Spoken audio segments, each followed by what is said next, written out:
Very fortunate today to be joined by three guest speakers who can speak on some issues hopefully of concern to county governments and to this committee. First, we're joined by Ms. Catherine McGhee, Director of Research and Innovation at the Virginia Department of Transportation. And I asked Kathy to come and speak to us today, talk about autonomous systems, uncrewed vehicles, kind of where the potentially the future of transportation in Virginia is headed, and what the impact would be to local government. So, Kathy, I've got your slide deck. I'll be happy to share that screen, but welcome and thank you for being with us here today. Thank you for having me. It's great to be here and to talk to you about a topic that I certainly spend a lot of time on and enjoy talking about. So as I go through my slides, please interrupt at any time with questions. I do much better with questions, so please feel free to do that. So my name is Kathy McGhee. I am the Director of Research and Innovation for the Virginia Department of Transportation. I also serve as the Director of Innovation in Secretary of Transportation Shannon Valentine's office. And so I come to you wearing two hats, but they're very similar. So you'll see that as we go through my slides. Next slide, please. So the Office of Innovation within the Secretary of Transportation is fairly new. It began with this administration. And at the moment, it has four key focus areas. Those are Automated Virginia, which I'm going to talk primarily with you about today, data and analytics, which, as you can imagine, is quite a broad topic, infrastructure and connectivity, which has, through the pandemic, taken on quite a bit of increased importance as we all try to work remotely, including me today. So hopefully my connection will stay strong, and cybersecurity. Next slide, please. So if we focus on automation, and I'm going to start with automated vehicles, ground vehicles, and I want to make sure that we're all sort of level set about what automation means, because it's not an all or nothing kind of thing. I personally drive a level 0 car. It has no automation. I have to drive it myself and make sure that it's in the lane, and I brake when I need to brake, and I stay in complete awareness of my surroundings. A level 1 vehicle begins to help you to do things that you would otherwise have to do as a driver. So that might be cruise control, or even better, adaptive cruise control. Things that help you with the driving task, but you still are required to remain in control of your vehicle and to stay aware of your surroundings. Level 2 starts to put several of those kinds of functions together. So if you think about a Tesla or some of the other vehicles on the roadway today that have a number of advanced safety features, those would be level 2 vehicles. So if you have a lane keep assist system with adaptive cruise control, that would be level 2 automation. You still, however, are responsible for the operation of your vehicle and for being aware of your surroundings. In level 3, which we call conditional automation, then you can begin to let the vehicle take over some of the driving tasks in very limited circumstances. Level 4 is high automation. That's where the vehicle is actually driving for you, completely taking over the driving tasks, but again, in very limited situations. Level 5 means you don't even need to be the driver of the vehicle, it drives itself. So I just wanted to make sure we all understood what we were talking about when we talk about vehicle automation. Next slide, please.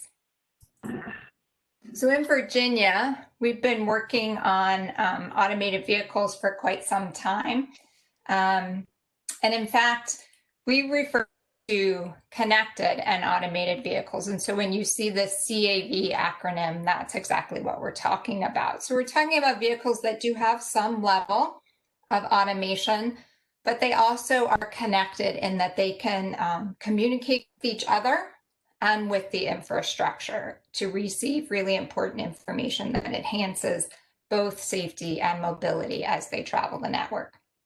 So we've been working with stakeholders across a pretty broad range of entities to put together a statewide CAV strategic plan. I want to stress that this isn't a VDOT plan. This really is a Virginia plan, in that we've pulled together a number of agencies and entities, including Jeremy, who is a great addition to our conversations about what should be included in our strategic plan when we think about those of you at the local levels. We also included industry stakeholders in our conversations about the strategic plan and what it should include. So the plan, the goal, strategic plan, or actually the goal of CAV in Virginia, is to leverage connected and automated vehicle technologies to create a safe, accessible, efficient, and harmonized transportation system to support economic development across the Commonwealth. It has 4 objectives: to enhance safety, increase mobility and efficiency, identify and leverage CAV impacts on the workforce, coordinate CAV developments to ensure efficient throughput. So it's not just about passengers, it's also about freight and the movement of people and goods across the Commonwealth. We've also identified a number of enablers to help us meet those objectives, and we're working on specific action items within each of those enablers. Next slide, please. So if we think about automated, someone have a question? Okay. When we think about automated Virginia, we really, and in particular in this instance, about what VDOT is doing with automated vehicles, we're really thinking very carefully about what it means, what the technology can mean in terms of helping us meet our goals as an agency, so safety and mobility. Anybody? All right, so you can either put it in the chat or yell it out. Anybody want to guess what percentage of crashes are due to air? Anybody want to guess? I'll just tell you. 94%. It's estimated that 94% of crashes are due to human error. Now, the hope is that as we begin to see more and more automation, we'll see fewer and fewer of those crashes that are due to human error. But it's not going to happen overnight, and we know that. In fact, there's some concern that initially safety may take a hit as we see this combination of both automated and manually driven vehicles operating in the same space. Any of you who drive anywhere in the Commonwealth, I would ask you what you do as a driver when you're approaching a yellow light. Anybody? I'm betting that at least a few of you said you speed up to make it through the yellow light before it turns red. An automated vehicle will not do that. An automated vehicle will slow to come to a full stop before the stop bar in order to abide by the traffic laws. That can create some challenges for us if that automated vehicle is in front of a more aggressive human driver. Rear end collisions could result from that conflict of the way they approach that yellow light. So we're doing what we can to try to mitigate some of those issues, knowing that we will have that mixed fleet for some time to come, excuse me. That for VDOT in particular, we're looking at the technology again as a way to help us deal with some of the challenges that we see today. And one of those represented in this lower picture here in the corner is work zones, be they temporary or long-term work zones. Crashes involving work zones are going up. We believe this is at least partially due to increased distraction. We're focusing a lot of our attention in terms of connected and automated vehicle applications on dealing with work zones. How can we get better information into the vehicle? So even when there is a human driver, they're aware of what's happening, which lanes are closed, where workers are present. But we're also working to make the folks who have to work within those work zones a part of this connected environment so that they can receive alerts if a vehicle is sensed to be intruding into that work zone, and they can take preventative action to protect themselves. Next slide, please. We're very lucky in Virginia to have a number of really top-notch partners that help us with our connected and automated vehicle research and development. We're located obviously right next door to Federal Highway Administration's research arm at Turner Fairbank. And we've done a number of demonstrations with them looking at advanced merge assist, cooperative adaptive cruise control, and other applications that take advantage of that vehicle to vehicle communication and vehicle to infrastructure communications. We also have done some work with Virginia Tech looking at what it means for pedestrians to be around automated vehicles. If you are often a pedestrian in our transportation network, you'll recognize that when you come to a corner, come to a crosswalk, you probably very intentionally make eye contact with drivers around you to make sure that they're yielding to you in that crosswalk. If there is no driver in that vehicle, that sort of informal communication becomes more challenging. And so Virginia Tech has been doing some work with a major auto manufacturer to figure out how lights or sounds could replace a driver in terms of that communication with pedestrians. Excuse me. We're also looking at what automation could mean in the freight industry with large trucks. We did a platooning study with the FHWA on I-66. Turned out to be incredibly interesting as the drivers around the platoon accepted incredibly small gaps to insert themselves between our platooning trucks. So we've got some more work to do there, but it's an interesting application of the technology.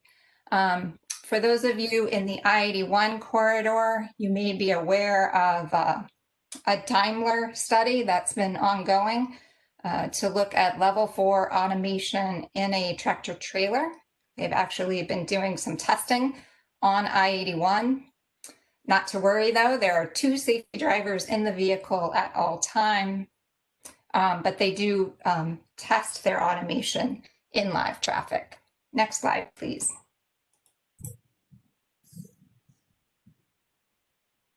The last thing I want to say about ground vehicles is just to mention the pilots that we've been assisting with involving low-speed automated shuttles.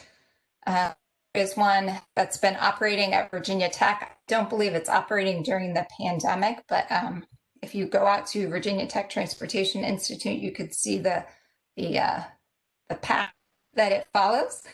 We did also have a demonstration at Joint Base Meyer Henderson Hall of another manufacturer's shuttle. The top right picture there is actually a retrofit vehicle. So it has a steering wheel and brake pedal and all of that. It operated just outside of Charlottesville in the Crozet area from Perrone Robotics. And then just last week, we had the ribbon cutting which is a shuttle that is resulting from a partnership between Fairfax County and Dominion Energy, and it runs from the Dunloring Metro Station to the Mosaic District. So it began carrying passengers last week. We're really excited about that. And if you're in the area, I encourage you to go and give it a try. These shuttles do operate fairly slowly. 15 miles per hour is about as fast as they go right now. They carry anywhere from 6 to 12 passengers, depending on the manufacturer. But they are quite efficient at serving that first mile, last mile challenge that we see with so many traditional transit options. They get you to that final destination pretty effectively. So we're really interested to see how they operate in particularly relay in a real live environment around other vehicles, and what passengers truly think about the service. And we'll be studying it for approximately the next 9 to 12 months.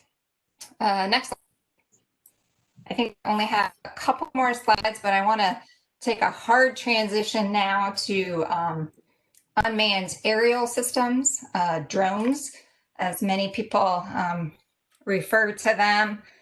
We've been doing quite a bit of work in VDOT, looking for opportunities to incorporate UAS into our standard operations, looking for those functions where it makes sense to use a UAS instead of a traditional.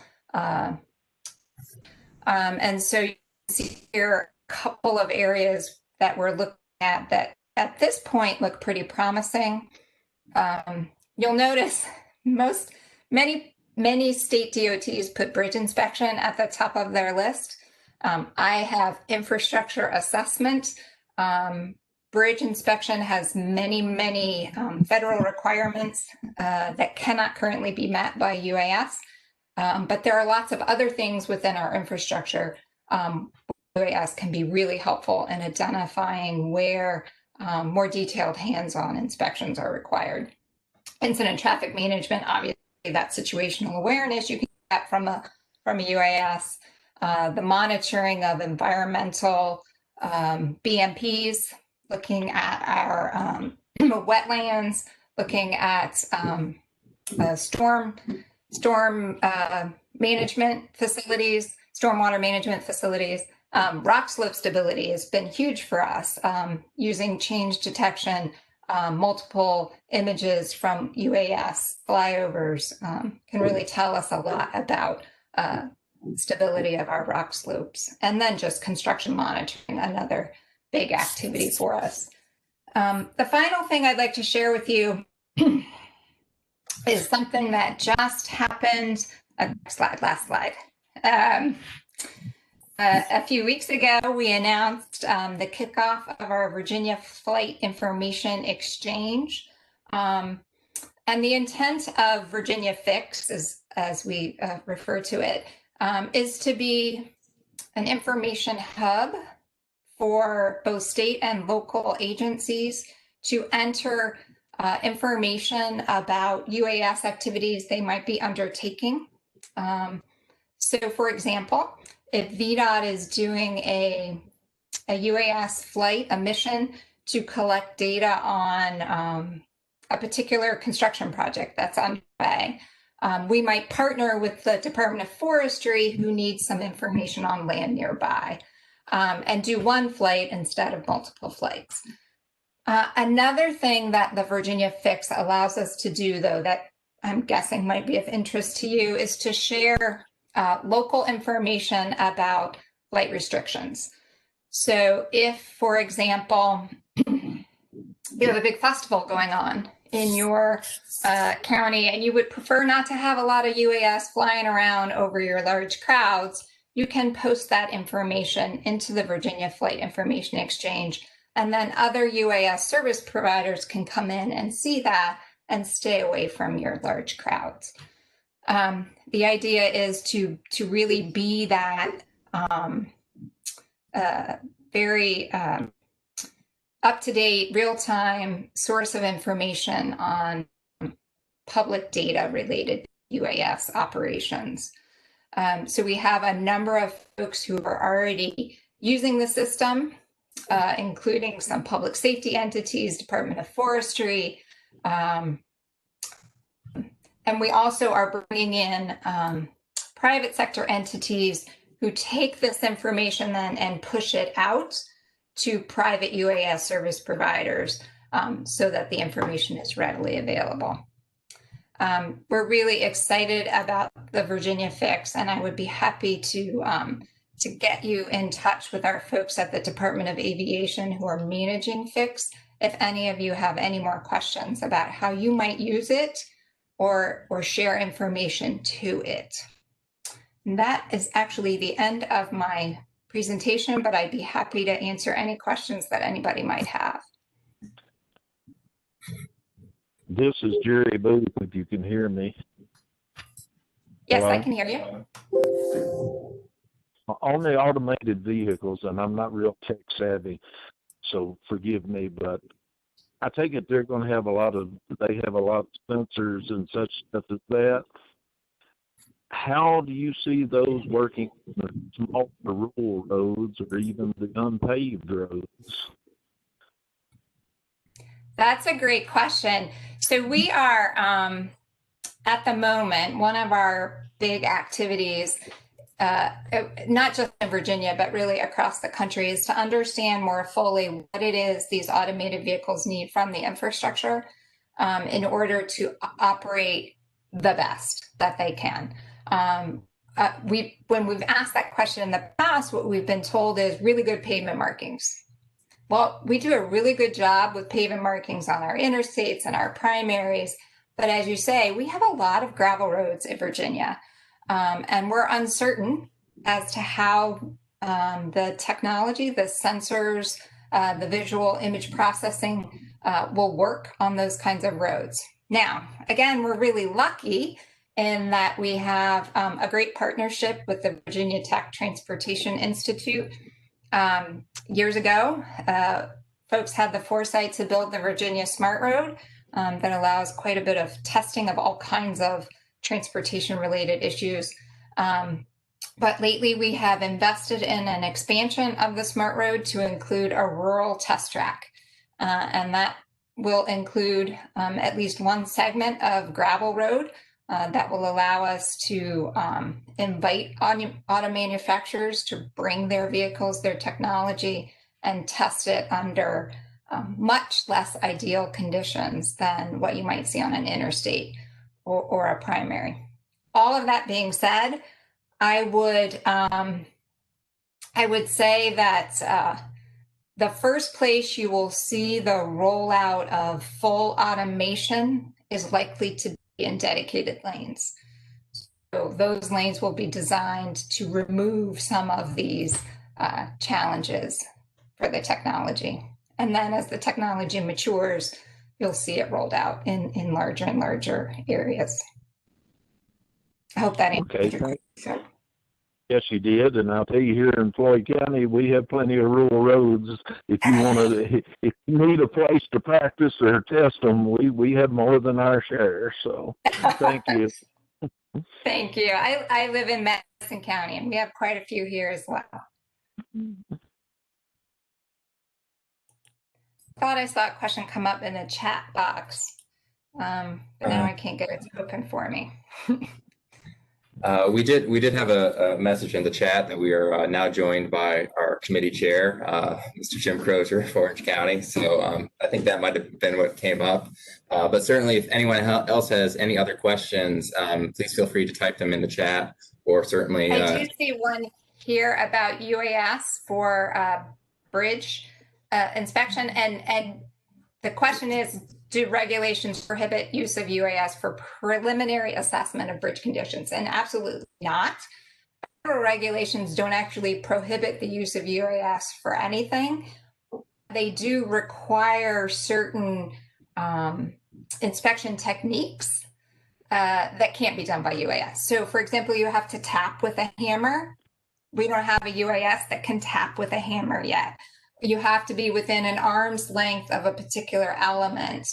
But as you point out, and thank you for the question, as you point out, that preliminary assessment can be hugely valuable because you can cover the whole bridge with a UAS fairly quickly and determine where you need to focus then your manual resources for inspection. So it's a really great question. And that's exactly what we're doing right now, is to do that preliminary assessment and then focus those manual resources. Thank you. Very good. Any other questions or comments for Kathy? I'd just like to apologize for being late to the meeting, but my autonomous electric vehicle had a short in the battery system and it messed up all my electronics today. So I will come fix that for you. Fantastic. Fantastic. Okay. All right. Thank you very much, Kathy. Thank you. Jeremy, did you have anything before we move on to our next speakers? I would just add that we really appreciate, Kathy, you taking the time today to educate our membership on this issue. I know it's going to, every year it's going to become more and more widespread and common, and we definitely appreciate the partnership the VDOT has with VACO talking about these issues and your willingness to serve as a resource. So thank you very much. Indeed. Thank you. All right. Well, in that case, we will go ahead and move on to our next presenters. Executive Director Lisa Guthrie and Deputy Director Danny Plaugher from the Virginia Transit Association, who will provide updates on public transit in the Commonwealth. Lisa. Okay, good afternoon. I'm happy to be with you this afternoon. I'm Lisa Guthrie. I'm the Executive Director of the Virginia Transit Association, and with me today is Danny Plaugher, our Deputy Director. Our association serves as the voice for transit throughout Virginia, and we represent the transit agencies and the businesses who work with transit. We very much enjoy and value our policy and legislative partnership with VACO. In fact, we share some leadership. John McGlennon of James City County is our current president. And today we'd like to share with you a snapshot about the lay of the land with transit and its funding, and we'll allow time for questions at the end. So now I'm going to turn it over to Danny. Okay, thank you, Lisa, and thank you, Jim and Jeremy, for setting this up. Next slide. So briefly, what we're going to kind of touch on a little bit is public transit's impact for 2019, how COVID has affected transit, not infected, but affected transit, and what's next. So next slide. This is a graphic. It's a little bit out of date because we need to add Greene County into Jaunt. But this is a graphic to kind of show you that transit has a wide-ranging footprint across the Commonwealth. Now, this doesn't mean that every locality is fully covered. What we attempted to do was just show every locality where there is some sort of transit access, even if it's just one line touching a little bit of a locality. And so, next slide. The impact last year, public transit connected about 6.1 million Virginians and 2.4 million of our jobs and our economy. They also connected about 70% of our higher education students. Next.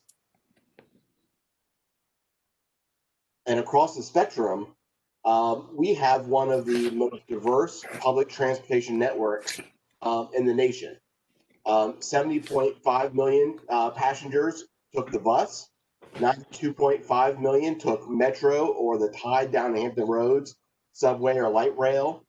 Another 4.6 million took Virginia Railway Express, our commuter rail service, up in Northern Virginia and Fredericksburg. 4.6 million took paratransit or van pools. And 327,000 took ferries, mostly down in Hampton Roads. And so when we think about public transit, it's more than just buses or subways. It's really a very diverse set of modes. And so next slide. When you look at the full range of impacts economically, last year it generated about $4.4 billion in economic benefits for the Commonwealth of Virginia. And this is from a recent study from the Department of Rail and Public Transportation, which looked at the economic impact of transit here in the Commonwealth. It also created or sustained over 28,000 jobs. And the median salary for a transit rider in Virginia is over 54,000. And every year or every day, over transit before COVID handled over 500,000 trips. And so next. Environmentally, it took over 1 billion passenger miles off our roadways. It reduced our fuel consumption by about 14 million gallons of fuel and reduced our carbon CO2 greenhouse gas emission footprint by over 130,000 metric tons a year. And so next. And what I want to do now is kind of give you an example of the impact that COVID has had on our public transportation network. And I'm using the GRTC here in Richmond as an example. But before COVID, ridership was up double digits, over 10%. And we were seeing this across the state. So from the beginning of the fiscal year last July through February of 2020, ridership on a lot of our public transportation systems and our network, we were seeing growth. And so GRTC, we were seeing 10%. Next, but then COVID hit. And from March through the end of the fiscal year, June, ridership on GRTC from FY19 compared to FY20 was down over 24%. And so a lot of the decline of ridership on transit is directly related to the impact from the pandemic. And before that, we were seeing a lot of growth. And so I think the baseline takeaway from that is that, you know, we had a strong foundation, and I think we're going to have to figure out how we get back to where we were. And so next slide. And one of the greatest impacts, aside from the impact of local governments, was from Farebox. This is a breakdown of how public transit is funded here in Virginia, according to the Federal Transit Administration. 26% of all transit spending comes from Farebox revenue, from ticket sales. 33% comes from y'all, local government or regional authorities. 21% comes from state government, and 20% comes from Fed through different types of grants. And so one of the things that happened across a lot of our different public transit systems was the elimination or going to zero fares as they worked through the pandemic. So that overnight really reduced revenue for our public transportation system by 26%. And some systems like GRTC are continuing zero fare through the end of next year. Some of them have come back, but are on the cusp of maybe going back to being zero fare due to the increased infections from the pandemic. And so this is something that we really need to think about. Not only, you know, how do we continue to fund transit here in Virginia, but also how do we help our partners, including local government, keep systems working so that as we reopen and regrow our economy, public transportation is ready to handle the burden and help. So next slide. A couple things did happen in March, kind of seeing what was happening around on the West Coast. The Commonwealth Transportation Board and the Virginia Department of Rail and Public Transportation funded $11 million in stopgap measures to help our public transit agencies continue service. When the CARES Act, the federal pandemic response, I think it was round 4, invested $455 million in public transit to help our systems. Well over 60% of that was obligated as of the end of September, with Northern Virginia and Fredericksburg getting about $250 million, Hampton Roads getting a little bit less than $70 million, Richmond getting about $36 million, and the rest of Virginia splitting about $94 million. That money is running out for a lot of our agencies, and so obviously that's something that we're going to be focused on the federal level over the coming months. And we also had a very successful General Assembly session. And next slide, and then I'll hand it over to Lisa to take over. Okay, thank you, Danny. The 2020 General Assembly session was a major step forward for transportation. So as you can see here, we had total reorganization of the funding formulas. The way that it was left at the end of the 2020 session is that public transportation would receive 23% of the Transportation Trust Fund. There are some earmarks off the top of that, but this is from the general pot. Transit would receive 23% of that. Now, these figures that are listed below are what was projected as proceeds from the changes before COVID. So these will be significantly reduced, but you can see that we expected total new money for transit by $712 million over the 6-year plan. One of the components was to create a transit ridership incentive program to expand regional corridors. And this has been delayed for a year. One of the changes that the Commonwealth Transportation Board decided to do was to delay this component due to COVID. But that will be an innovative program to look at ways to lessen the burden of transit payments on low income, and also to look at regional corridors throughout the state. So that is something that's parked, but is still going to happen next year. We also had some regional efforts. The Central Virginia Transportation Authority was passed. We have a projection there of 193.6 over the 6 years, and the Hampton Roads Regional Transit with a projected 208 million over the 6 years. So next slide, please. So this, you don't need to read every little detail on here, but this was our chart before the reorganization of the 2020 session. This we call the spaghetti strand chart that shows each mode would receive its revenues from different sources throughout Virginia. Transit would get sources from different pots of money than roads would, or some of the rail enhancement funds. So there were earmarks as a result of years and years of incremental changes throughout the General Assembly sessions, and this was the result, the spaghetti strands. So next slide, please. Now we have a much more streamlined plan. It is a new transportation allocation model, and the revenues are directed to a new Commonwealth Transportation Fund, and also the existing Highway Maintenance and Operating Fund.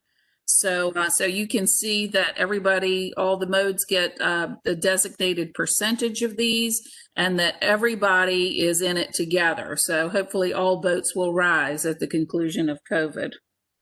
So other changes that came about through the legislation last year that we called the Omnibus Bill was the one that you probably are the most familiar with are the changes to the statewide fuels tax. And the statewide gas tax increased by 5 cents annually. That went into effect on July 1st. And then they had, over the next 2 years, we will continue to have 5 cents annually. And then starting in the 3rd year, the gas tax will be indexed to inflation. So we also had a new highway use fee for fuel efficient vehicles. And we also had an increase in regional funding sources for the parts of the state where they didn't already have a regional tax. So in looking to specifically the Commonwealth Mass Transit Fund, I already mentioned the incentive program, and it also preserves the dedicated funding for WMATA in PREA dedicated funding. So finally, it created a new Virginia Passenger Rail Authority. They had their first meeting on October 26th, and Sharon Boliva is the chair of that new rail authority. So those are the highlights of that. We also had some basic changes, incremental changes in the special session. And those were budget amendments that were proposed that allow the Commonwealth Transportation Board to exercise flexibility in the 6-year plan in fund allocations. So they just shifted them around according to the cash flow. This is designed to keep projects moving so they don't have to cancel projects and come back to them later when the cost of construction is higher. It's also now required that the CTB must report to the General Assembly before the actions are taken. Next slide, please. So what needs to happen now? We need to protect what gains we had from last session. So we will also need to focus on rebuilding transit ridership. There's a lot of speculation about what may happen. Will a lot of employees want to remain working at home? Will a certain percentage return to the workplace? Nobody has answers to that. But we have already begun to focus on assuring our riders and potential riders that it's safe to ride transit. Ridership has rebounded somewhat, where some localities may have dropped off to 90%, especially if they had large federal workforces that were taking transit. And now, and even in other states, that has modified to a 60% drop instead of a 90% drop. But in some places like Richmond, the ridership only dropped off 20% because there are so many essential workers that relied on transit. We need another round of CARES funding or public transportation stimulus. That didn't happen before the elections. We hope it will happen afterward. The national organization, APTA, and the state associations are advocating for $32 billion in order to stay afloat. WMATA has had a drastic, that's Metro in Northern Virginia and DC and Maryland. They have had every day, it's been estimated that they may be losing up to $2 million per day. So we need to preserve our investment and our infrastructure for the rebound after the pandemic. We also need to have a reauthorization of the Federal Surface Transportation Act. And we need to think about some ways that we can help people take transit that are seeking jobs or seeking job training after the pandemic, called we now are calling it Zero Fare Future. So these are some things that are current topics of debate in the transit community, and they will probably surface in your localities. All right, I think that's it, Jeremy. No, there's one more. Okay. Many of you are familiar with Jim Regenbaugh. Jim Regenbaugh with Fiscal Analytics also helps us with projections. And here's some figures that he shared with us. Anticipation of this is based on July figures. He's going to rework this in late November when we get new estimates for the state about the budget. So you can see that certain sectors of sales, retail sales, and motor vehicle sales had significant impacts during the first quarter and second quarter in the changes here with reductions of with reductions of significant impact. We have now motor vehicle rentals and some other things that had an impact, not as significant as the sales. But overall, we hope that the numbers come November are going to look better than this. But you can see that this is a factor going into the 21 session. Our objective is to protect transit funding and protect what was allocated to us in the 2020 session. All right, next slide. That was it. Any questions for Lisa or Danny? Yes, this is Jerry Booth. I was wondering on these regional transit corridor boards, would that be looked at in relation to like existing planning district commissions or those type areas, or what how would that be set up, especially say here in Southwest Virginia?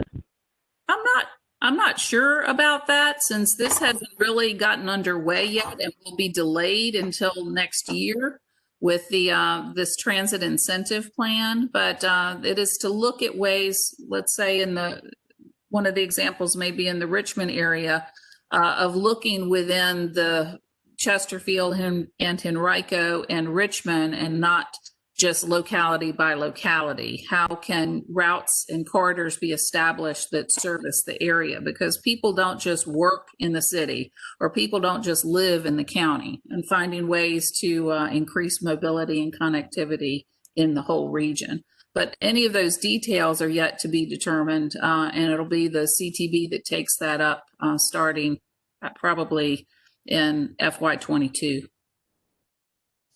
Okay, thank you. Mm-hmm. A question. You have a question, Phil? Yeah, question, Jim. For Kathy. That last slide when that Jim Regenball underwrote with those figures. So I see a $52.6 million transportation fee revenue. Oh, can you turn your volume up a little bit? Yeah. Can you hear me now? A little bit better, yes. Okay. Question is on the 52.6 million fiscal year 21 transportation fee revenue forecast that Jim Regenball provided. What was that? When was that made? Was that the end of September or? Yes. Yes, this is he may have already shared this with some of your committees. This is information from July, but so that would have been probably what he shared with you earlier in the fall. Yeah. And so has he given any new projection that you've heard of since then? He is waiting for the state estimates to come in November in anticipation of the next budget cycle. So he does not have anything more recent than this at this time. The reason I ask is because many car dealerships today are hurting for new vehicles because they can't get the pipeline of production is being held up because of parts and what have you. And so the lots are not as full as they once were pre-COVID. Of course, the same is true with the used car market. They're tight for used cars everywhere. And so, that surely is going to have an impact on the state as well as the counties and cities around the Commonwealth. I wonder if he's made any statement about how long he thinks it's going to take to turn around. Is it, 18 months, 2 years, and what have you? And secondly, with regards to the transit, I've been watching transit on Amtrak as well as public places like Metro, Northern Virginia, that seem to be at very low levels because so many people are working from home now, telecommuting, if you will. I just wonder what that measure of impact might be. And I just asked that question rhetorically because from what I'm hearing, that's not going to come back for a long while since people are getting more used to working at home than they are along the routes of public transportation. So very concerning. I would point out there's an article in The Hill today that speaks to your question there. I think everybody's speculating about this. How much are employers willing to tolerate in terms of allowing people to continue to work from home, even after it's deemed safe to return to the workplace? So I don't think anybody really knows. I think that there will be some variation. It may be that it won't be the numbers that it was before the pandemic, but it would be far greater than what we have now. And somewhere in that gray area, the truth will lie. So we'll all have to just wait and see how it bears out. Exactly. Yeah. And Phil, I would just also point out we're very fortunate to be joined by Jim Regenball this year at our annual conference coming up in a couple of weeks' time. So I know that his presentation on all things fiscal is highly anticipated by membership. So we would hopefully have some more up-to-date information when he presents during his breakout session. We're looking forward to that, Jeremy, because over here, our county administrator and myself both look at his numbers and then bring it back to help fodder and construct our budget and estimates and so forth. So valuable resource. Thank you. All right, very good. Any other questions or comments? All right, well, Lisa, thank you very much. Danny, we appreciate it. It was a pleasure having you all with us today. We're glad to do it. Thank you very much. Thank you. Thank you.